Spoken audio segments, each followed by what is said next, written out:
Αναζητώντας λοιπόν ιστορικές πληροφορίες πριν να διαβάσω το βιβλίο, δηλαδή πού είναι τα Κανάρια νησιά και τι έχει συμβεί στα Κανάρια νησιά πριν ξεφυλίσω το βιβλίο, για να μπορώ να δημιουργήσω εικόνες μεγάλες που θα χωρούν στις ιστορίες αυτές, διάβασα και κατανόησα γιατί ένα σύμπλεγμα νησιών που είναι σε απόσταση αναπνοής από την Αφρική και το Μαρόκο ανήκει στην Ισπανία. Είναι η ιστορία αποικιοκρατίας, δουλοπαρικίας, δηλαδή το αποκαλούν ενσωμάτωση, δηλαδή αφομοίωση, αυτό θέλουνε, πολιτισμών, γλωσσών και τελικά των ίδιων των ανθρώπων. Και αυτά πραγματικά ξεπρόβαλαν διαβάζοντας το βιβλίο της Μέργεμ. Ιστορίες μετανάστευσης, ξεριζωμού, αποχωρισμού που υπάρχουν στο βιβλίο και αφορούν την οικογένεια της κεντρικής ηρωίδας που ήρθε από το Μαρόκο στα Κανάρια νησιά. Υπήρχαν ιστορίες φασισμού στην ιστορία, καθώς η πολύχρονη παρουσία του Φράγκο αφορούσε και αυτό το σύμπλεγμα στα Κανάρια νησιά. Υπάρχουν ιστορίες ανάπτυξης, όπου η μόνη λέξη που συνοδεύει την ανάπτυξη είναι η μονοκαλλιέργεια του τουρισμού. Κάτι σας θυμίζει εδώ στα Χανιά, έτσι. Εκεί λοιπόν υπάρχουν περίπου 2 εκατομμύρια μόνιμοι κάτοικοι, αλλά ταυτόχρονα γίνονται με τον τουρισμό 15. Αναρωτιέμαι πού χωράνε όλοι αυτοί οι ταξιδιώτες. Στο βιβλίο επίσης της Μέργεμ είδα ιστορίες παγκοσμιοποίησης που τελικά ομογενοποιούν τους ανθρώπους. Και θέλω να σου πω, Μέργεμ, για μένα το βιβλίο μου έχει βάλει μια τεράστια ταμπέλα ότι η παγκοσμιοποίηση της οικονομίας έχει δημιουργήσει την ομογενοποίηση. Έχουμε γίνει όλοι ίδιοι. Άνθρωποι, συμπεριφορές, συνθήκες εργασίας, ασφικτικές συνθήκες ζωής που συντρίβουν όνειρα και ανθρώπους. Να πω λοιπόν 2 λόγια για να μπορούμε να καταλάβετε το τι λέει το βιβλίο και να μας βοηθήσει την κουβέντα μετά που θα κάνει. Η ηρωίδα λοιπόν της Μέργεμ είναι ένα παιδί Μαροκινών που οι Μαροκινοί πια έχουν μεταναστεύσει και εργάζονται στα Κανάρια νησιά. Η ίδια η ηρωίδα της, αφού σπούδασε μετάφραση και διερμηνία, είπε λοιπόν να κάνει το Εράσμους και να πάει στις Βρυξέλλες, γιατί θεωρούσε ότι η Κομισιόν εκεί, το Ευρωπαϊκό Κοινοβούλιο εκεί, πολλές γλώσσες, άρα θα μπορέσει να βρει δουλειά. Αμέλαντε που ήταν μάταιη η προσδοκία, δεν βρήκε δουλειά εκεί, επιστρέφει στα Κανάρια νησιά και δουλεύει ως πρακτικάρια. Τη λέω την έκβαση, δεν ξέρω αν θα την καταλάβει τώρα η Μέργεμ. Έκανε δηλαδή την πρακτική της σε μια αλυσίδα σούπερ μάρκετ με τον τίτλο «Σουπερόσαυρος». Πώς λέμε δεινόσαυρος. Λοιπόν, και από εκεί ξεδιπλώνει τώρα τη ζωή της, η οποία προσπαθεί να χωρέσει στα 500 ευρώ που είναι ο μισθός της. Αρχίζουν λοιπόν οι ιστορίες και αφορούν ένα καθημερινό ανταγωνισμό που υφίσταται από αυτούς που είναι πιο πάνω στην πυραμίδα, στο σούπερ μάρκετ, από το πώς διαχειρίζεται αυτή η εργαζόμενη πιτσιρίκα τις πρακτικές που χρησιμοποιεί η εργοδοσία για να γίνουν οι εργαζόμενοι πιο αποδοτικοί, να αισθάνονται δική τους την επιχείρηση, κοινά γεύματα, καφέ, συναντήσεις στις γιορτές, τα Χριστούγεννα, στη μέρα της γυναίκας κτλ.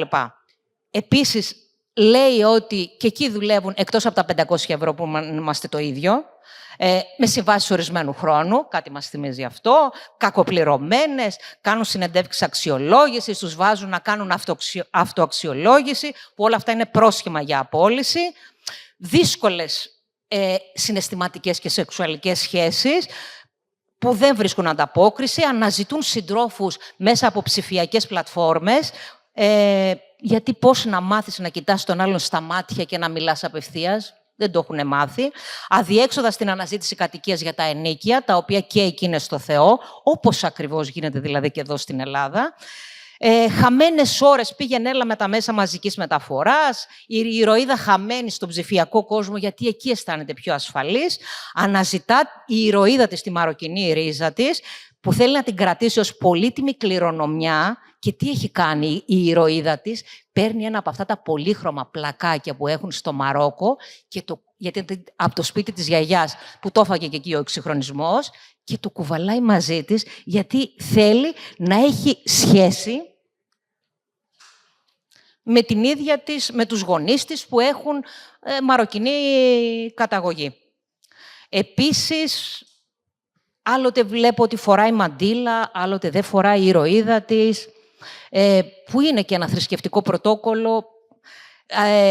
βρίσκει η ηρωίδα της καταφύγιο στη γραφή για να αντέξει αυτή την πραγματικότητα. Εννοείται ότι βιώνει το ρατσισμό για τη μαροκινή της καταγωγή, καθώς ούτε το όνομά της το προφέρουν σωστά. Και είχα μια αγωνία, λέω θα την αποκαλώ Μέργεμ ή Μεργέμ και θα μου πει και εδώ είναι ρατσιστές, Μέργεμ. Είναι οργισμένη, θυμωμένη, έχει συνεχή διλήμματα κτλ. Διαβάζοντας το βιβλίο της Μέργεμ, σκέφτηκα λοιπόν πόσο ίδιοι είμαστε οι άνθρωποι, πόσο η ίδια είναι η εξουσία σε όλο τον κόσμο, πόσο η ίδια είναι τα μέσα που χρησιμοποιούν για να μας πειθαρχήσουν.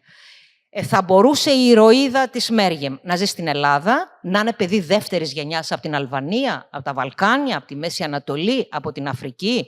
Θα μπορούσε να έχει βιώσει και στην Ελλάδα όσο βιώνει η ηρωίδα της στα Κανάρια νησιά, γιατί από ό,τι φαίνεται οι μηχανισμοί της οικονομίας, της εκπαίδευσης και της εργασιακής αναζήτησης και ανασφάλειας είναι η ίδια. Τώρα, θέλω λοιπόν να ξεκινήσω τις ερωτήσεις για να προλάβουμε να ακούσουμε την άποψη της Μέργεμ. Μέργεμ, καλώς ήρθες λοιπόν στα Χανιά.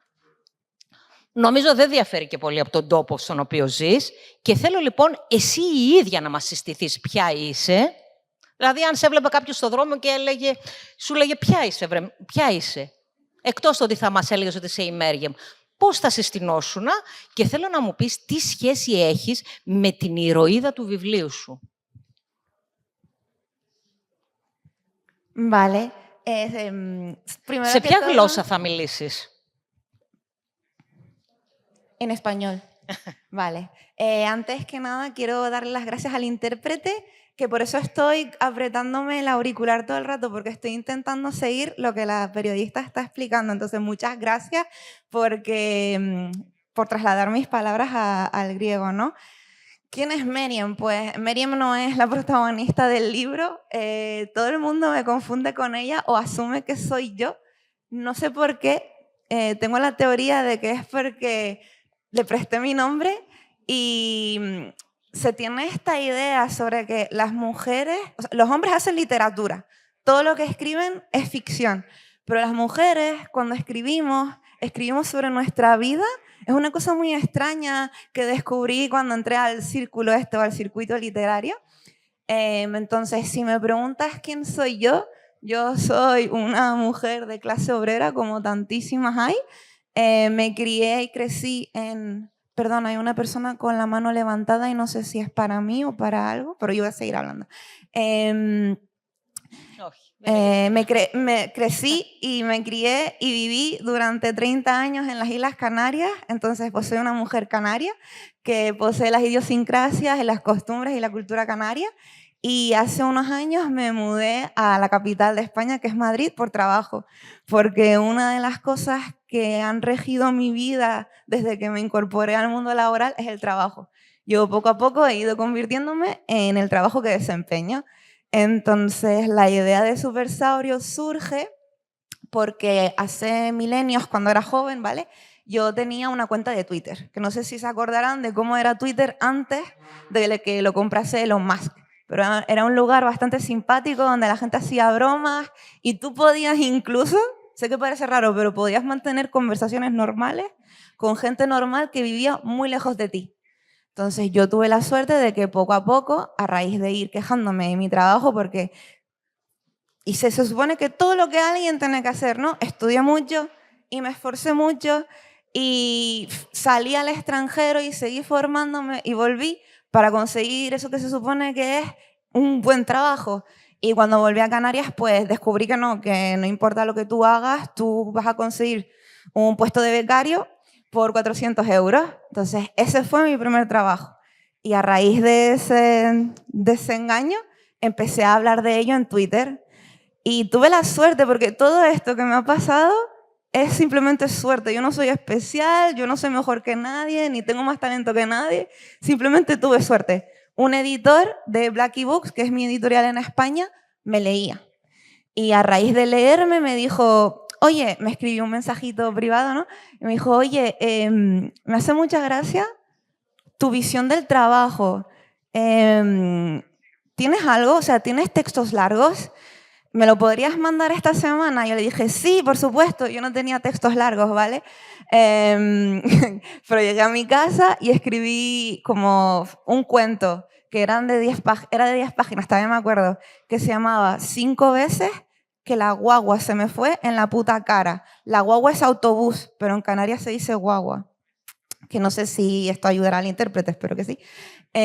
Y lo leyó y le hizo muchísima gracia, porque es verdad que yo tengo esta forma de hablar de las desgracias del día a día de una forma un poco cómica. Entonces le hizo muchísima gracia. Y ahí pues firmé mi contrato con Blackie Books. Y lo que yo les conté a ellos es que yo tenía una idea, por supuesto, y que me iba a poner con ella. Yo no tenía idea ni tenía nada, ¿vale? Pero desde adolescente había escrito muchísimo fanfiction. Que eso es otra cosa sobre la que me preguntan un montón. ¿Qué es el fanfiction? El fanfiction son como historias que tú escribes a raíz de un libro, o de una serie, o de una película que viste y que te dio ganas de pensar, jolín, no hablan mucho de este personaje porque no cuento yo mi versión, pero tú no ganas dinero con esto ni nada, tú solo lo haces porque tienes inquietudes y te divierte más. Entonces pensé, bueno, en Canarias, yo no sé si alguno de ustedes ha estado en Canarias, ¿vale? Pero hay una cadena de supermercados que es muy famosa, que se llama Hiperdino. Entonces, Supersaurio no tiene nada que ver con Hiperdino, pero yo estaba escribiendo para la gente de Canarias y pensé, ¿cuál es el lugar que todos van a reconocer inmediatamente? El supermercado. ¿Por qué? Porque esto es una opinión mía, ¿vale?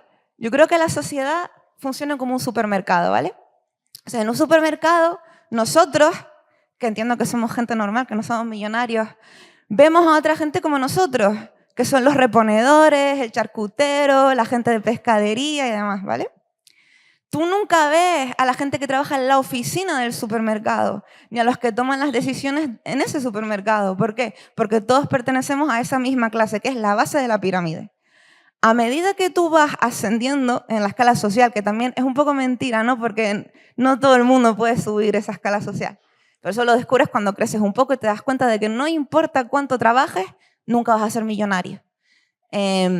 No ves lo que hay más arriba. Y pensé, jolín, pues voy a usar el supermercado como una metáfora de cómo funciona la sociedad.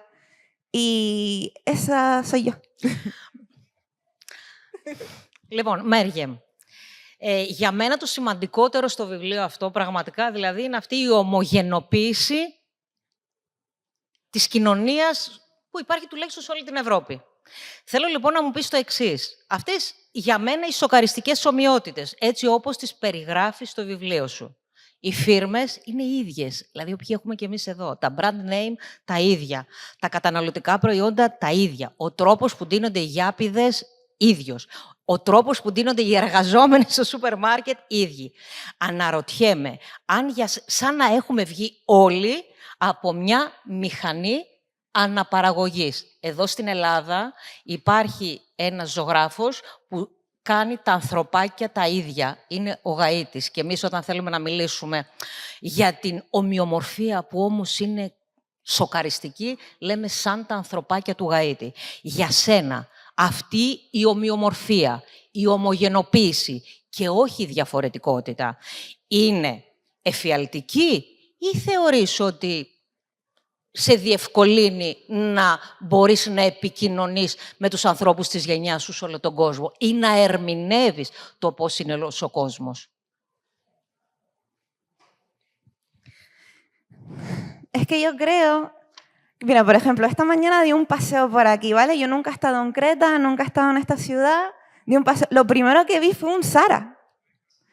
Y pensé, ostras, al lado de Zara, bueno, un poquito, si sigues caminando, hay un Oillo.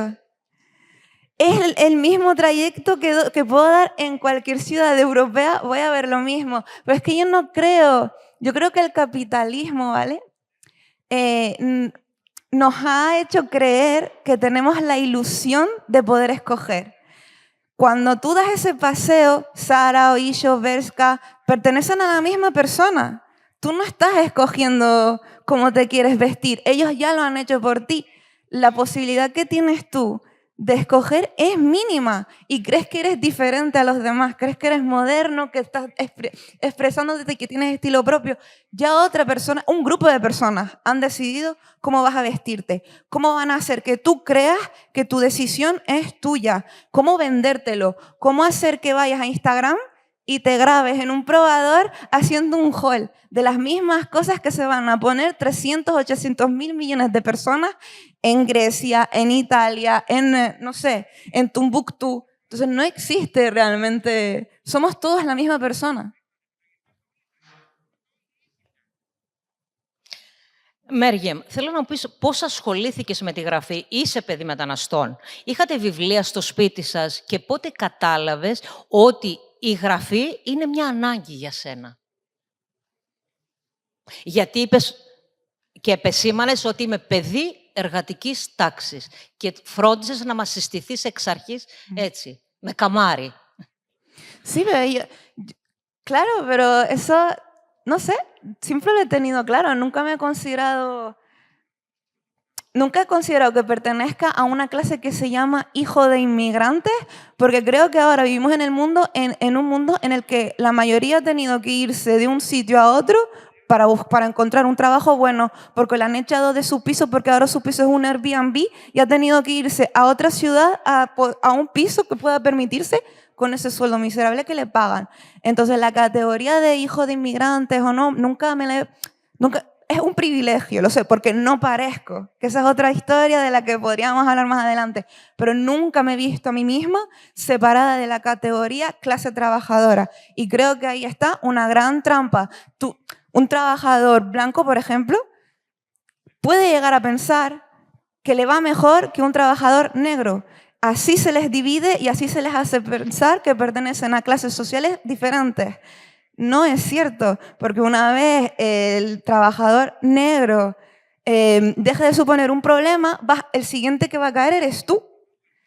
No sé si me explico bien, pero que siempre he considerado la existencia de una clase trabajadora y una clase que está por encima.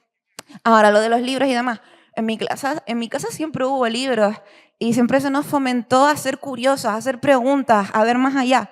Y empecé a escribir pues de una forma muy ridícula, que yo no sé si habrá gente de mi edad aquí. Perdón, estoy un poco ciega, no sé si ven las gafas, pero no estoy viendo bien hoy. Entonces, a mí lo que me pasó fue, yo vi Harry Potter, ¿vale? Y la Orden del Fénix.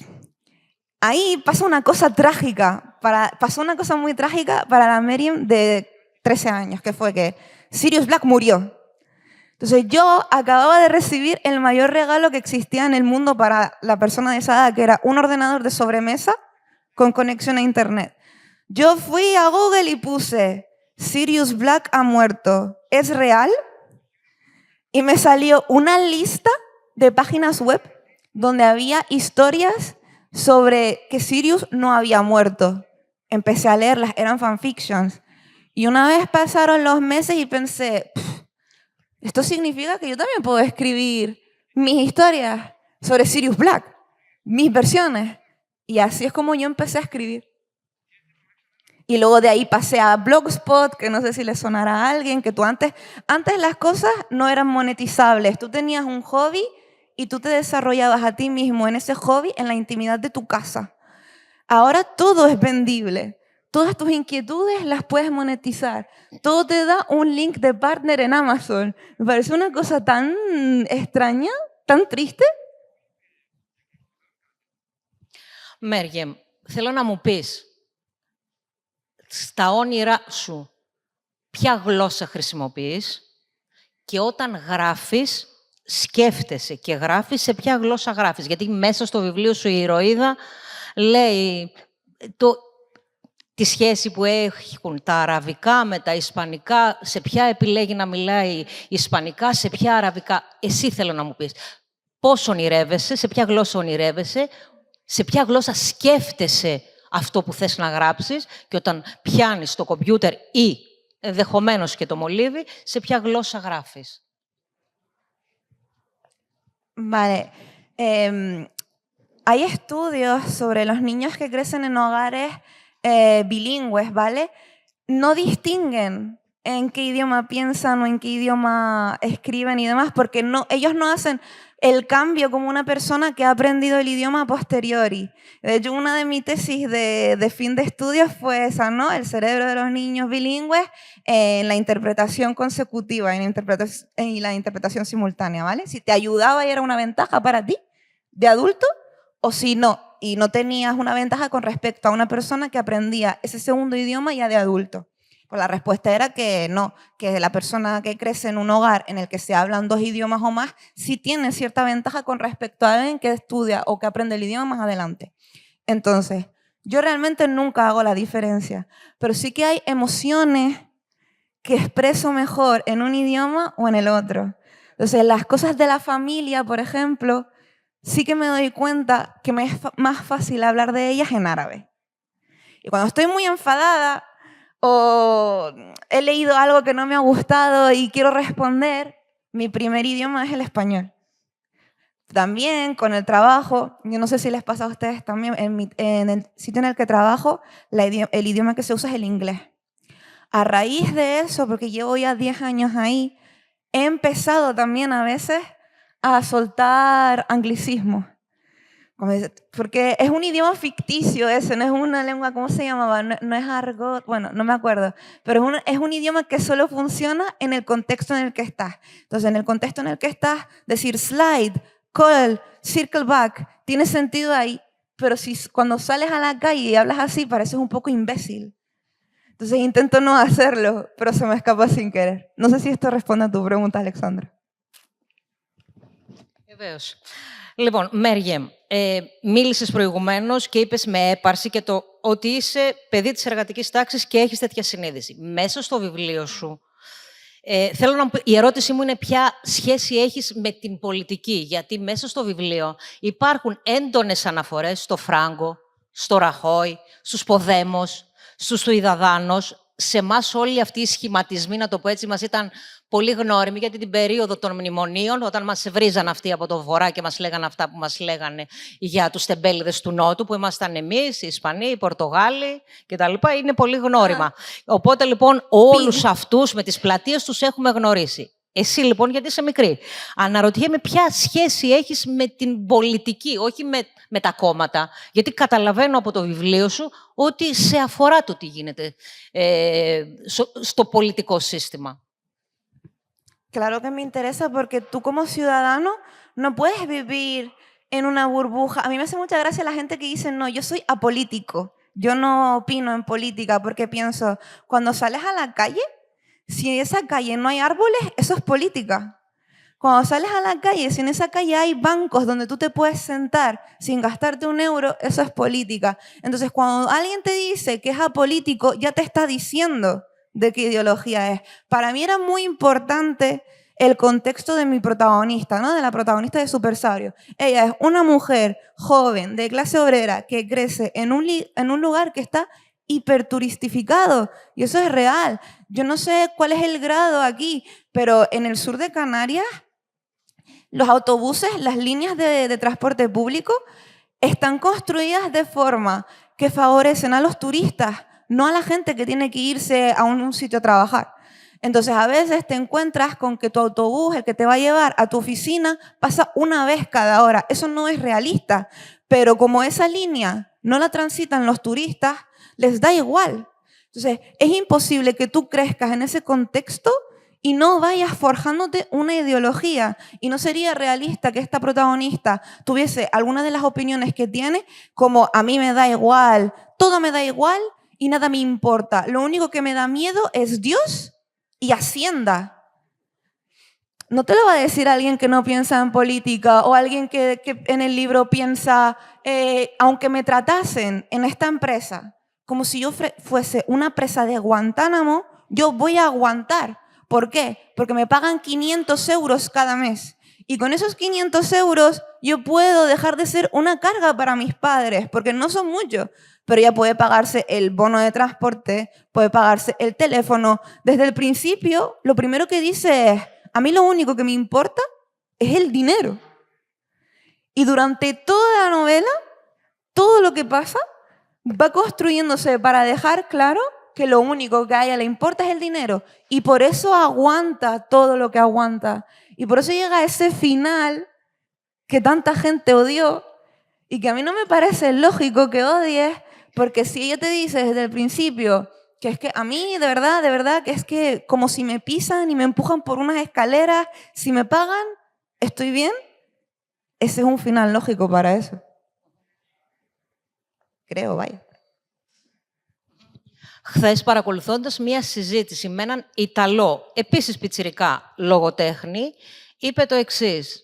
Εγώ θεωρώ ότι σε κεντρικό επίπεδο πολιτικής δεν μπορώ να παρέμβω και αναφέρθηκε και στα γεγονότα της Γένοβας που οδήγησαν, αλλά νομίζω ότι στο δικό μου μικρό κόσμο, στη γειτονιά μου, στον εργασιακό μου χώρο, πρέπει να παρεμβαίνω και μπορώ να έχω μικρές νίκες. Εσύ, θέλω να μου πεις, σε ποια ζητήματα παρεμβαίνεις που νομίζεις ότι μπορεί ο λόγος σου, η δράση σου, η παρέμβασή σου να έχει ένα αποτέλεσμα.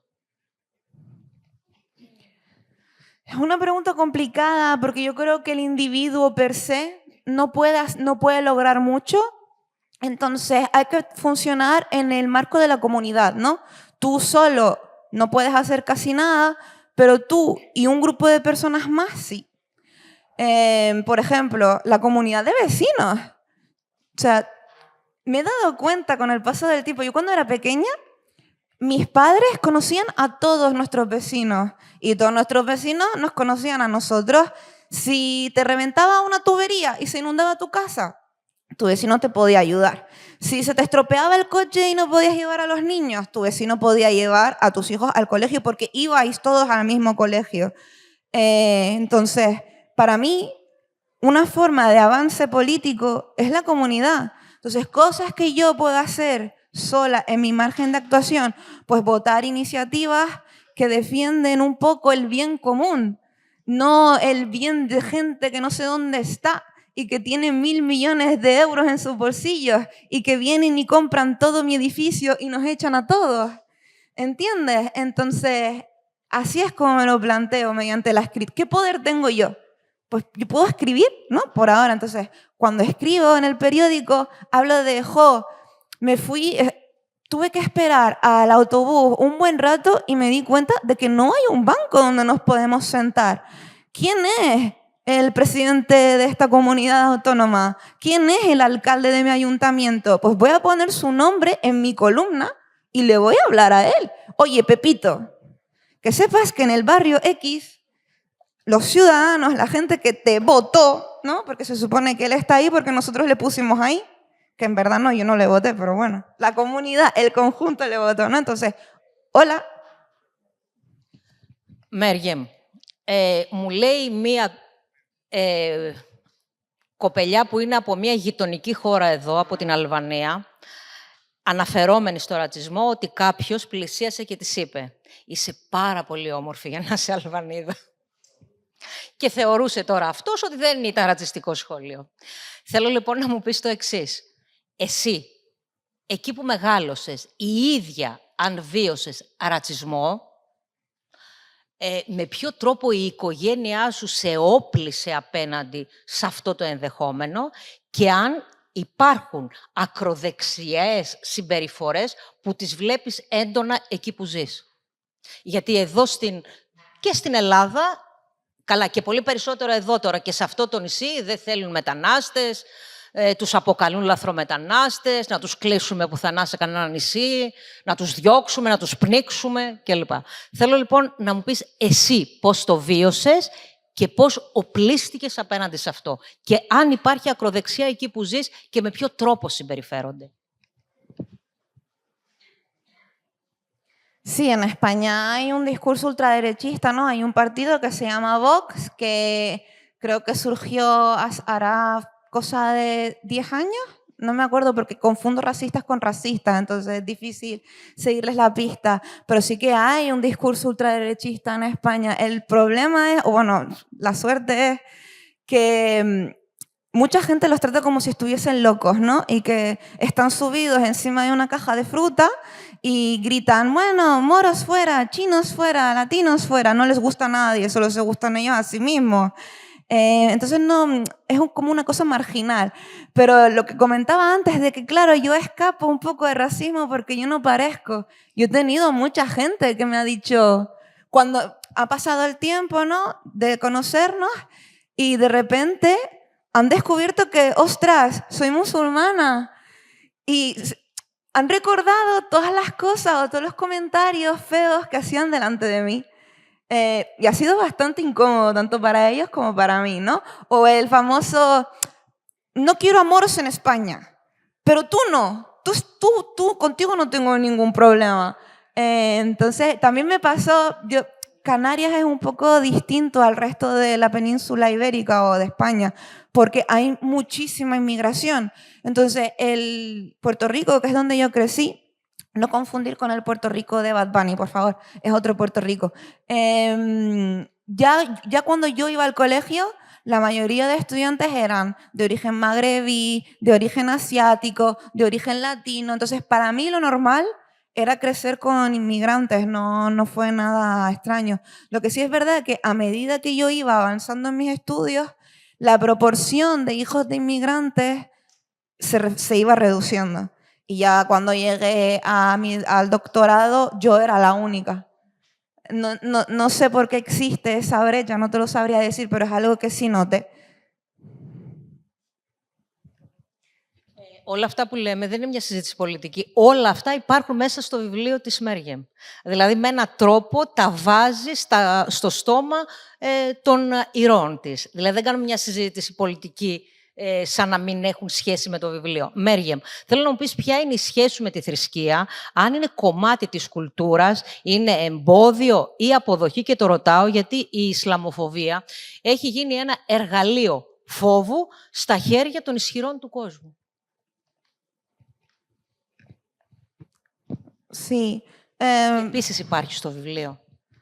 Mi relación con la religión es que es un poco, soy un poco pesada, perdón, me repito mucho, pero es que creo que todo tiene sentido porque todo está conectado. Tú no puedes separar partes de tu identidad y observarlas por separado y decir, ah, sí, yo soy eso. No, tú eres un círculo, pongamos.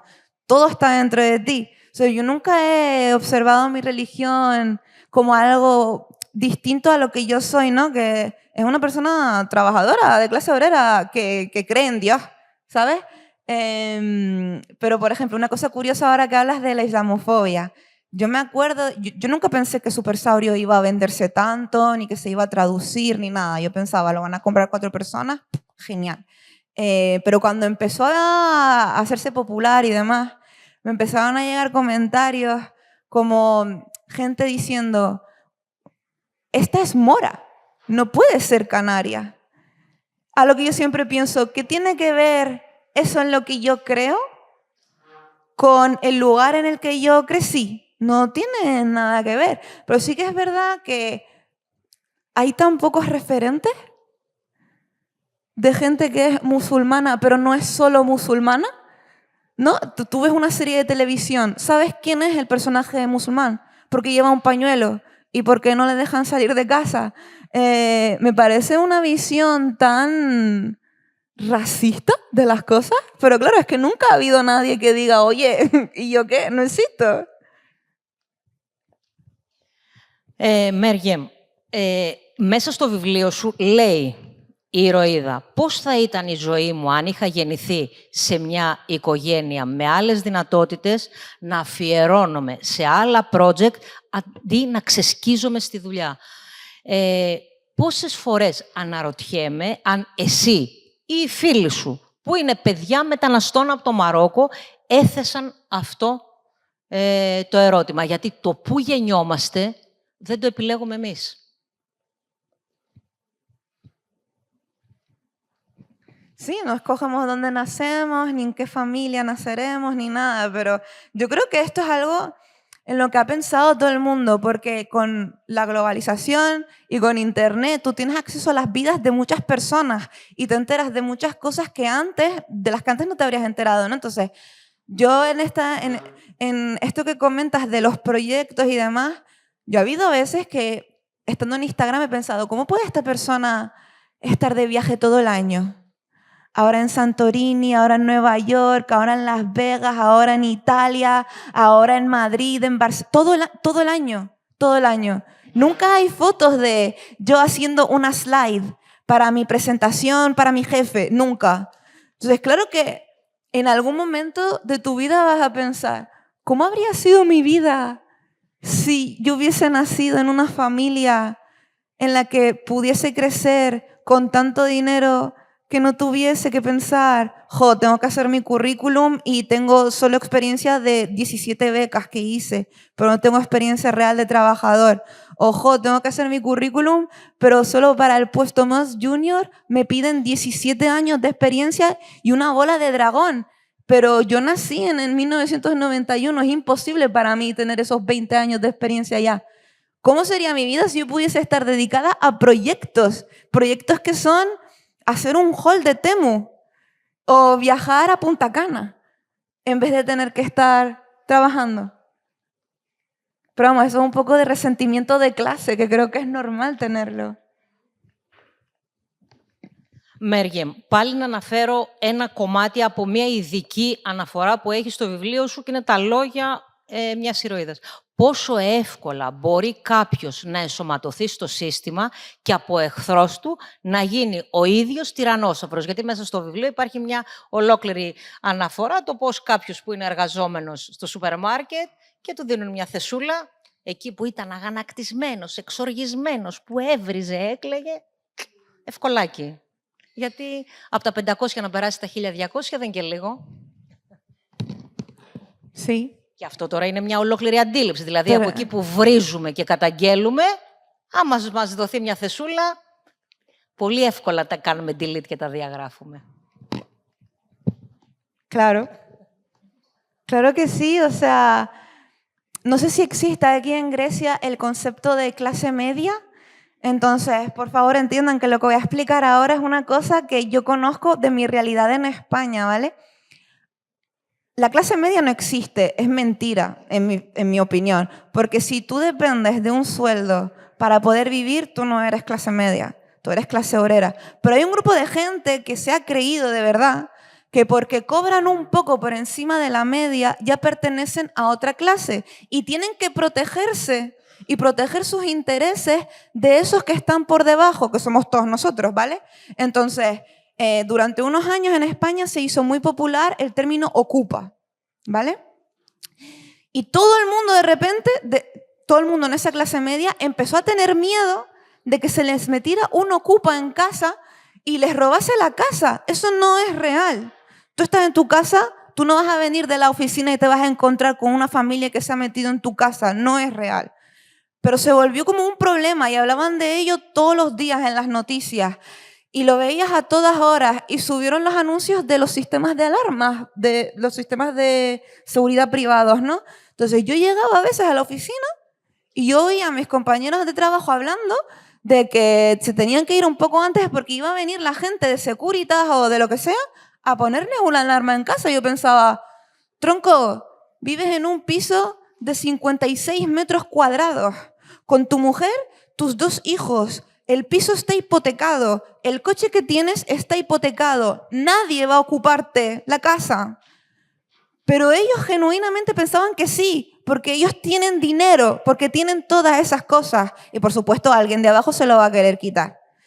Pues en esa empresa hubo una reestructuración de plantilla y echaron a muchísima gente. Yo les puedo asegurar que cuando te echan del trabajo, y tienes que empezar a hacer cálculos y empezar a pensar, vale, con el paro que tengo, ¿cómo voy a pagar el crédito del coche, el crédito de la hipoteca, el crédito de la casa en la playa? Ahí tú ya no te consideras clase obrera. Tú vuelves a pensar, hostia, soy pobre, pero el dinero es una cosa muy tóxica que te hace creer que estás por encima de los demás en el momento en el que empiezas a tener un poquito más. Μέριεμ, θέλω να μου πεις ποιοι είναι οι αλλοδαποί στα Κανάρια νησιά, ποια είναι η σχέση τους με τους Ισπανούς και αυτοί οι πρακτικάροι που λες στα σούπερ μάρκετ, τι είναι, γιατί και εδώ στην Ελλάδα, ανάλογα με το πόσο, σε ποια δουλειά καλούνται, υπάρχουν και διαφορετικές κατηγορίες αλλοδαπών. Και θέλω λοιπόν να μου το πεις, για να μου απαντήσεις και στο ερώτημα, ποια είναι η σχέση που έχουν οι ντόπιοι με τους ξένους. Γιατί εδώ στην Ελλάδα γίνεται μια μεγάλη προσπάθεια για να υψώσουμε τύχη. Να κλείσουμε τις γέφυρες, να κλείσουμε τις πόρτες. Και μάλιστα ξέρεις πολύ καλά ότι η Ευρώπη λέει να τους κλείσουμε στα στρατόπεδα στην Αφρική. Επειδή λοιπόν εκεί εσείς είστε σε απόσταση αναπνοής από την Αφρική. Θέλω λοιπόν να μου πεις ποιοι είναι οι εργάτες αλλοδαποί, από ποιες χώρες και ποια είναι η συμπεριφορά των ίδιων των Ισπανών αλλά και της επίσημης πολιτείας. Γιατί και σε αυτό υπάρχει ολόκληρη αναφορά. Vale. Στη σελίδα 55 στο βιβλίο της. Vale, es que creo que Canarias también es un poco especial porque hay dos tipos de extranjeros, ¿no? Está el extranjero bien, que suele ser el turista. Con ese hace tiempo no había ningún problema. De hecho, se animaba mucho a que viniesen los turistas y se invirtió muchísimo dinero y mucha infraestructura en conseguir que Canarias fuese como un punto turístico. Y luego están pues los trabajadores de las obras, los trabajadores de hostelería, que son los extranjeros que vienen aquí, bueno, vienen a Canarias supuestamente a quitarle a la gente su trabajo. Lo cual te hace preguntarte, si una persona que no habla el idioma del país te quita tu trabajo, quizás el problema eres tú, ¿no? Tú eres tonto. Pero más allá de eso, sí que es verdad que en los últimos años hay como un movimiento de rechazo muy fuerte hacia los turistas y se han empezado a consolidar iniciativas que rechazan de plano el turismo. Entonces hay manifestaciones en contra de los turistas, hay boicot a cosas como rallies, MotoGP o la construcción de hoteles en territorio protegido. Entonces sí que es verdad que yo noto, hay pintadas que pone turistas fuera. Eso sí que, pero nunca he visto algo que ponga inmigrantes fuera, ¿sabes? Entonces el resentimiento es más contra el que viene y te explota que contra...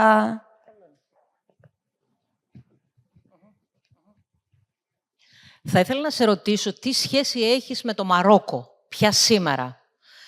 Μέσα στο βιβλίο σου λες, αποφάσισα να κρατώ τις συνταγές της γιαγιάς μου και της μαμάς μου σε ένα τετράδιο.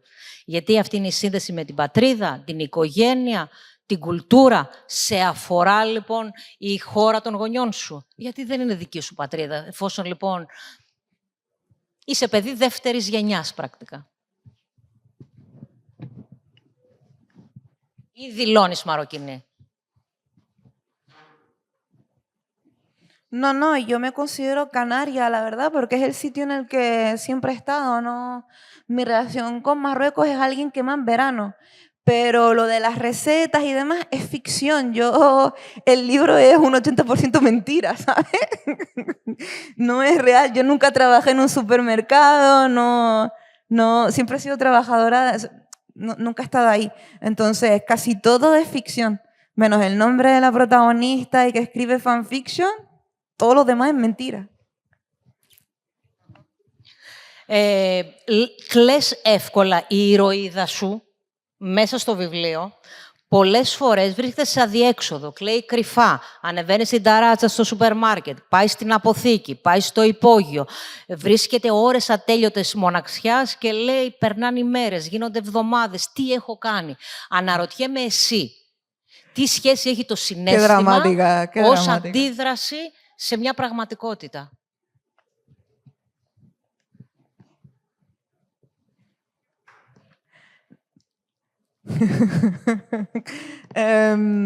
Como decía al principio, yo soy una persona que tiene como, no sé si el don o la mala suerte de que todo le hace gracia.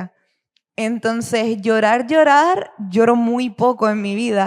Pero sí que es verdad que yo construía a este protagonista fijándome mucho en la gente en Internet, ¿no? Y hay un género de vídeo en Internet que es me grabo llorando.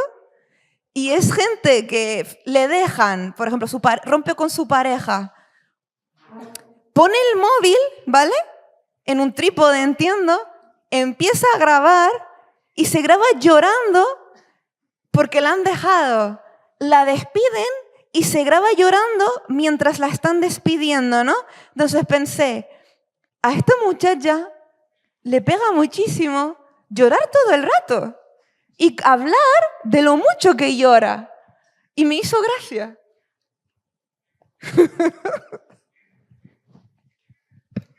Ωραία. Λοιπόν, πάμε τώρα να μάθω εγώ, γιατί είμαι boomer και δεν γνωρίζω τις λέξεις. Λες, μη γελάμε, είμαι boomer. Λοιπόν, γιατί εδώ παιδί μου είναι η Μέριεμ. Μέριεμ, λες λοιπόν έναν όρο σάπιο sexual και το αναλύεις στη σελίδα 79 ότι είναι κάτι αυτός που σε έλκει με την ευφυΐα και όχι με το κορμί. Αναρωτιέμαι αυτό σε σένα πόσο δυνατό είναι. Και αν υπάρχει αυτό. Ναι, είναι άλλο πράγμα να το λες. Προφανώς υπάρχει στον έρωτα, στην επιθυμία κτλ. Αλλά επειδή υπάρχει μια ολόκληρη αναφορά μέσα στο βιβλίο της Μέριεμ και μια ολόκληρη συζήτηση σε σχέση με το αδιέξοδο στις συναισθηματικές και στις σεξουαλικές σχέσεις. Γιατί υπάρχει πολύ μεγάλη αναφορά στο βιβλίο. Lo de sapiosexual lo puse porque hablando con amigas existe esta cosa del chat de WhatsApp en el que se critica a los hombres, ¿no? O los hombres con los que se establecen relaciones románticas y demás. Y me coincidió, mientras escribía Supersaurio, coincidió con una época en la que dos amigas mías habían empezado a usar Tinder y ponían capturas de los perfiles de los muchachos que veían en Tinder. Y una de esas capturas, el chico, ¿no? El hombre, se describía a sí mismo como sapiosexual. Y me hizo mucha gracia y por eso lo usé en el libro, que creo que sale también en una parte en la que la protagonista empieza a usar Tinder y demás, ¿no? Y pensé, ¿sabrá este muchacho lo que significa ser sapiosexual? ¿O lo ha dicho porque cree que suena bien? Pero sí, las relaciones románticas en esta era son un poco curiosas, ¿no? La gente desaparece de tu vida después de haber estado 6 meses hablando, 7 meses hablando, y ya está, y no hay que dar explicaciones, porque esto sí que es generacional. Como que entre nosotros hemos ido poco a poco dándonos permiso para ir desligándonos de la gente que nos rodea. Entonces, como tú no debes darle explicaciones a nadie, porque lo más importante eres tú, siempre tú, cómo te sientes tú, tu estado mental, tus sentimientos, y te concibes a ti mismo como un individuo que se ve fuera de los demás, decides desaparecer porque te da la gana de desaparecer y no quieres dar explicaciones y chao. Se acabó. Τα ίδια και εδώ μου φαίνεται. Λοιπόν, πέστε μου τι ώρα είναι. Έχουμε 2-3 λεπτάκια μόνο. 1 λεπτό. Oui. Τέλος. Τελειώσαμε. Σε ευχαριστώ. Ωραία. Τελειώσαμε λοιπόν. Σε ευχαριστούμε πολύ. Σε ευχαριστούμε πολύ. Gracias. Τι να πω. Χήμαρος η Μέριεμ. Ευχαριστούμε πάρα πολύ. Muchas gracias, igualmente.